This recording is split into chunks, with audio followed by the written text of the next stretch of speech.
So when you want to base your foundation off lies, off distractions, when you want to you don't want to put the puzzle together because you want to take this piece out because it don't make you look good. You want to take this piece out because it don't make you look good, and you never have a complete puzzle. A lot of you guys would prefer to have an incomplete puzzle as long as your part is not in there.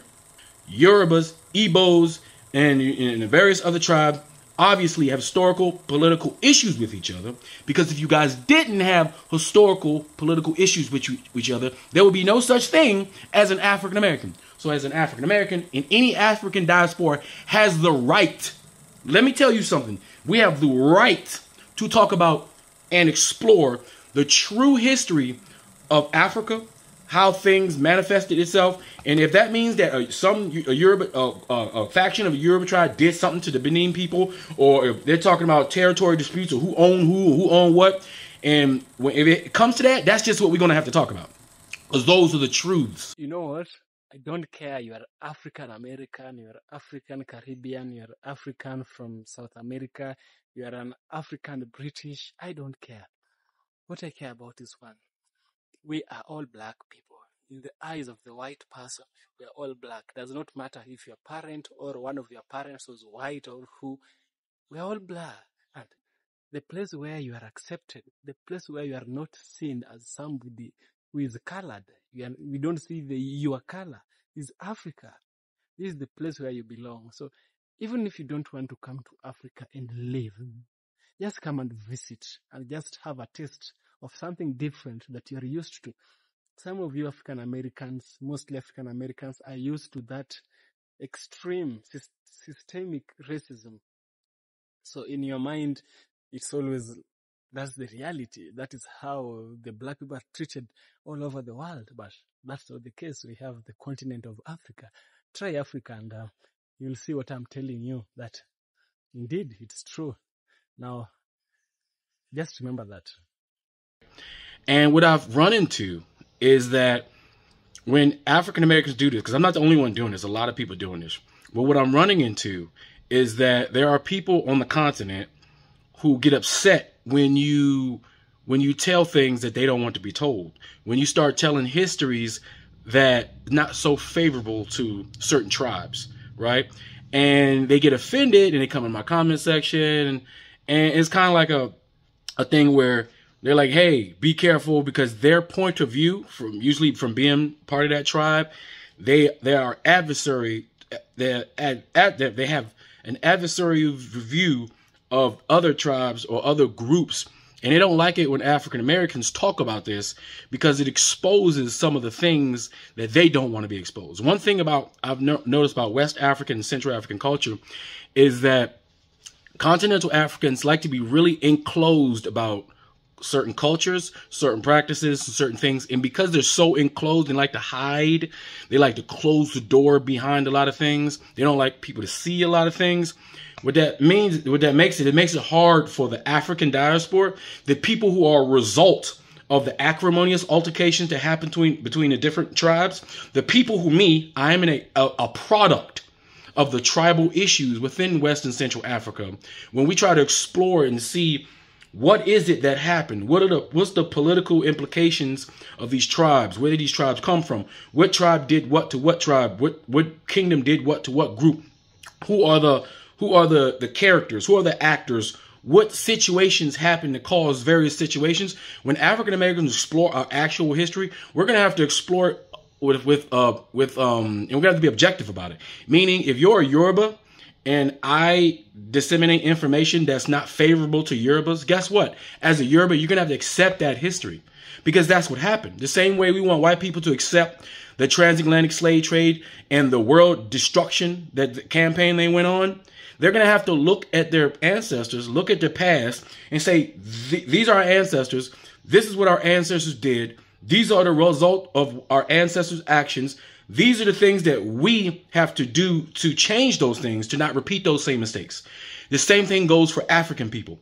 Yorubas, Igbos, and the various other tribes obviously have historical, political issues with each other, because if you guys didn't have historical, political issues with each other, there would be no such thing as an African American. So as an African American, in any African diaspora has the right Let me tell you something. We have the right to talk about and explore the true history of Africa, how things manifested itself, and if that means that a faction of a Yoruba tribe did something to the Benin people, or if they're talking about territory disputes or who owned what, and if it comes to that, that's just what we're going to have to talk about, because those are the truths.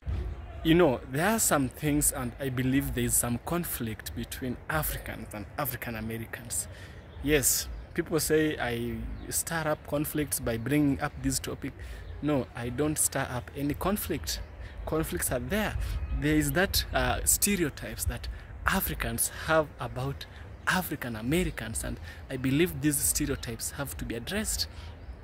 It shouldn't continue to be like this, where Africans and African Americans are thinking this and that. Those are old times, and we should all think past them. We shouldn't be fixed on those stereotypes that were placed by the colonizers, the oppressors. They made us hate our fellow African Americans in the diaspora.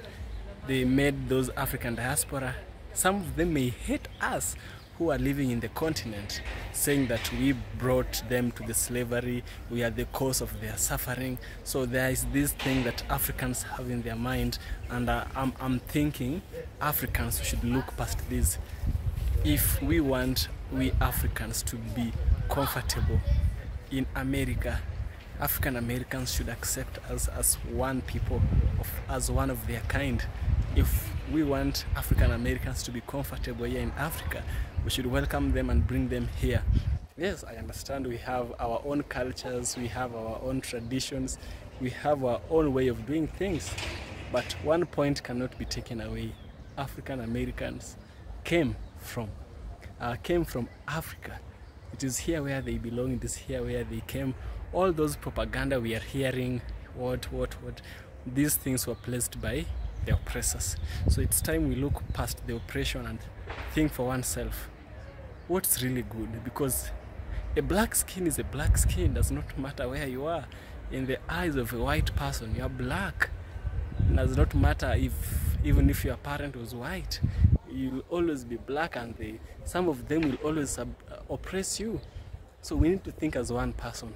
Outside Africa, when we see a black person, we don't see countries, we don't see Senegalese, we don't see Tunisian, we don't see so and so. Whom we see is one person. We see an African American here in Kenya, while they're walking in the streets or doing their things in the streets of Africa. You can never tell. There's no physical signal, or there's no physical thing that can tell you, hey, that's an African American. We don't have that. If it's light-skinned, we have light-skinned Africans. If it's dark-skinned, we have dark-skinned black Americans. Now, I think Africans should come one. We should become in one with the African Americans, and listen to this story of how brother is sharing his perspective on how Africans are thinking of black Americans. The media, or most of us YouTubers, don't talk about this, but I think it's important we talk about this, and the brother put it in a very nice way that it's very understandable. So without further ado, let's jump into this video and get the information that brother has to share. Then I'll get back to the video in the end. That we have to talk about. And tribal Africans can't tell us African Americans, who are a result of your acrimonious altercations with your brother and with your sister. You can't tell us not to talk about it. You can't tell us to pick a tribe and be loyal to a specific tribe, because we are the reason why we're called African American, because we have a piece of every one of you. Man, if we're a piece of the Yoruba tribe, piece of the Igbo tribe, piece of the Akan tribe, piece of the Fulani, piece of the Twa, piece of all of those. You can't tell us what not to say, because you all belong to us. We belong to y'all collectively. You can't tell us, you can't put pressure on us who are trying to learn why we even ended up over here, and why we're even called African American, why we have to rediscover ourselves because of what it is that your tribes and kingdoms did to each other, resulting in us.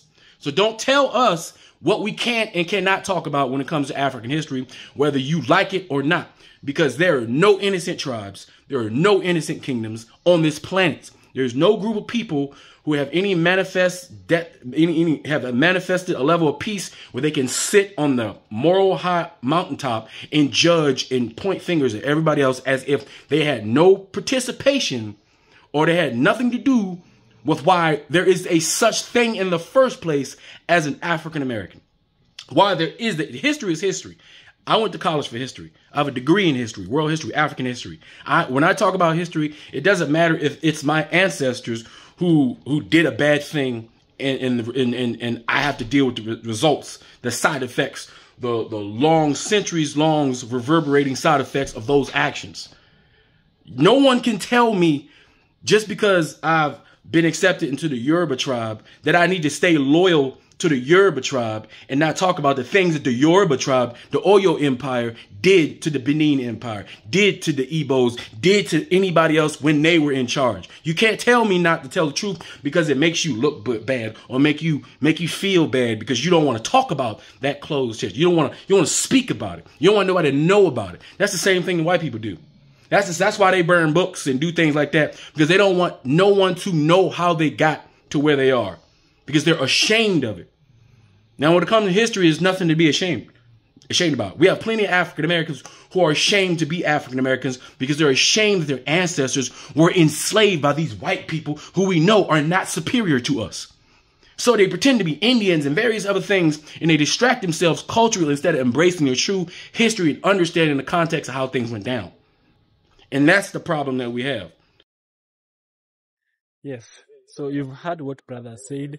The bottom line is one. We should come as one people, as African Americans, as Africans. We are one people. We should belong to one people.